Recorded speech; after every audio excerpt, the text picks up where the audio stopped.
Երևանում կայացած պրեմիերայից մեկ ամիս անց Գավառ քաղաքում ցուցադրվում է «Շնորհավոր աղջիկ է» ֆիլմը։ Մոտ 30 րոպե տևողությամբ ֆիլմն անդրադառնում է սերով պայմանավորված հղիության արհեստական ընդհատումների խնդրին։ Հայաստանում երևույթը նոր չէ եւ շարունակում է մտահոգիչ լինել նաեւ այն առումով, որ շատ հաճախ կնոջն ուղղակի ստիպում են հրաժարվել աղջիկ երեխայից։ Սերով պայմանավորված հղիության արհեստական ընդհատման դեպքերի մեծ մասը գրանցվում է Գեղարքունիքի մարզում։ Փաստում են տեղական եւ միջազգային տարբեր կառույցների կողմից կատարված ուսումնասիրությունների արդյունքները։ Այս առումով ուզում եմ հատուկ շեշտադրել, որ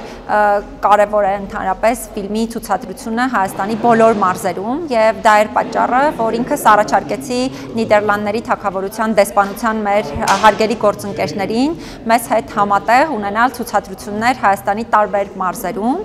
եւ առաջին մարզը, որ ընտրեցինք հենց Գեղարքունիքի մարզն է։ Ֆիլմի ստեղծմանը աջակցել է Հայաստանում Նիդերլանդների թագավորության դեսպանությունը։ Կանխել աղջիկ երեխաների ծնունդից հրաժարվելը, չխախտել կանանց վերարտադրողական առողջության իրավունքը Հայաստանում եւ ամբողջ աշխարհում։ Սա է ֆիլմի ուղերձը։ Խնդրի լուծման նպատակով իրենց ջանքերն են միավորել Հայաստանի մարդու իրավունքների պաշտպանի աշխատակազմն ու Նիդերլանդների դեսպանությունը։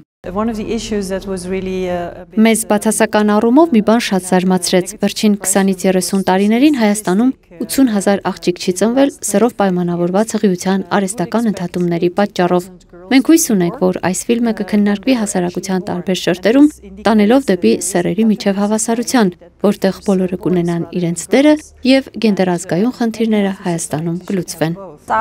շատ կարևոր ազդակ է, որպեսզի մենք կարողանանք ընդհանուր առմամբ զբաղվել ոչ թե պարզապես սեռով պայմանավորված հղիության արհեստական ընդհատումների խնդրով, այլ կարողանանք նաև տղամարդկանց եւ կանանց իրավահավասարության, աղջիկների եւ տղաների իրավահավասարության, ոչ թե արտոնությունների, այլ հավասար հնարավորությունների տրամադրման կարևորության ուղղությամբ աշխատանքներ իրականացնել։ Շնորհավոր աղջիկ է ֆիլմի դիտումից հետո լսարանն ու բանախոսները բավականին երկար քննարկում են խնդիրը, կարծրատիպերն ու հասարակության ընկալումները, փորձում են համատեղ գտնել երևույթի կանխարգելման ու հաղթահարման ուղիներ։